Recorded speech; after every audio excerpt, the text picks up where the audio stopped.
जयपुर के डीसीपी पश्चिम प्रशांत किरण ने बताया कि नीट परीक्षा के दौरान एक छात्रा संदिग्ध अवस्था में पाई गई, जिसके पास से मोबाइल फोन बरामद हुआ। जांच में पता चला कि वो एआई या सर्च इंजन की मदद से कुछ प्रश्नों के उत्तर प्राप्त करने की कोशिश कर रही थी। मामले में किसी अन्य व्यक्ति की संलिप्तता नहीं मिली है। छात्रा को गैर जमानती अपराध के तहत गिरफ्तार कर न्यायिक हिरासत में भेज दिया गया है। उन्होंने कहा कि परीक्षा केंद्र के कर्मचारियों की भूमिका की भी जांच होगी, लेकिन अब तक कोई लापरवाही सामने नहीं आई है। प्रश्न पत्र किसी अन्य तक नहीं पहुंचा था और मोबाइल मौके पर ही जब्त कर लिया गया था।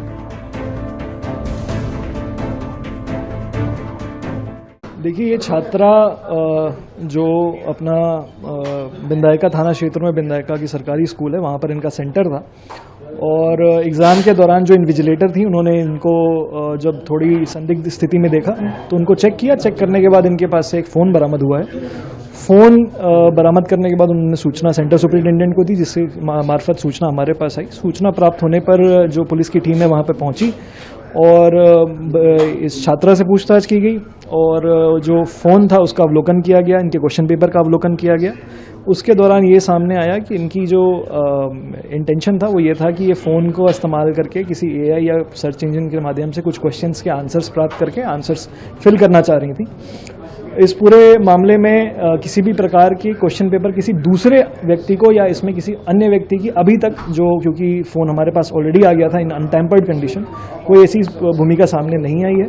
ये एक इंडिविजुअल एक्ट मान सकते हैं और ये पेपर के दौरान इनको पकड़ लिया गया, तो इसलिए ये इस बारे में जो जानकारी है इनसे इकट्ठा कर पाए।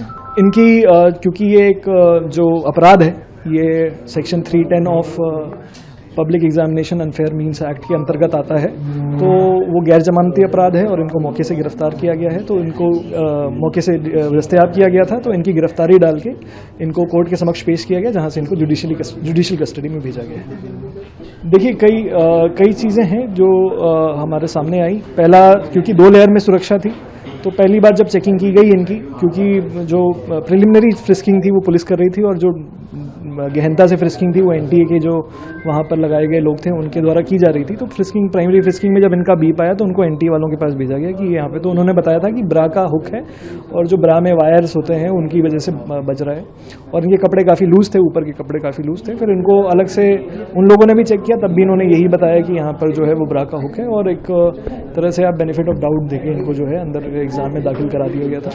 इस बारे में विस्तृत हमारी जाँच चलेगी कि ये जो वहाँ पर थी उनकी लापरवाही रही या नहीं रही और डिवाइस में क्या वो था, परंतु अभी तक जो हमारे सामने चीज़ें आई हैं उसमें किसी और की मिलीभगत सामने नहीं आ रही है।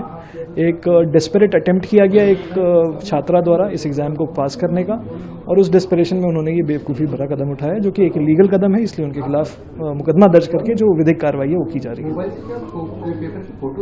इन्होंने काफ़ी नीचे से रख के क्वेश्चंस की कुछ फ़ोटो खींचने की कोशिश की थी और उस फ़ोटो को फिर ये सॉल्व करने के लिए एआई का मदद लेना चाह रही थी। तो इसके दौरान इनका जो जैमर लगा हुआ था उसकी वजह से पूरी तरह से सक्सेसफुल नहीं हो पाई और कहीं ना कहीं उसी प्रयास करने में, बार बार प्रयास करने में इनके द्वारा जो है इन्विजिलेटर द्वारा इनको पकड़ लिया गया और इनके खिलाफ जो है कार्रवाई। बिल्कुल, मैं बिल्कुल पुष्टि के साथ कह सकता हूँ, पेपर एग्जाम के दौरान किसी के पास भी नहीं पहुँचा है और पूरे फ़ोन को, क्योंकि फ़ोन इनसे तभी जब्त कर लिया गया था, मौके पे ही जब्त कर लिया गया था, so she did not even have time to tamper anything. तो उस पूरे फ़ोन का अवलोकन करने के बाद हम ये कह सकते हैं कि पेपर कहीं भी हमारे सामने जो अनुसंधान में आया आउट होना इस बच्ची से तो नहीं है।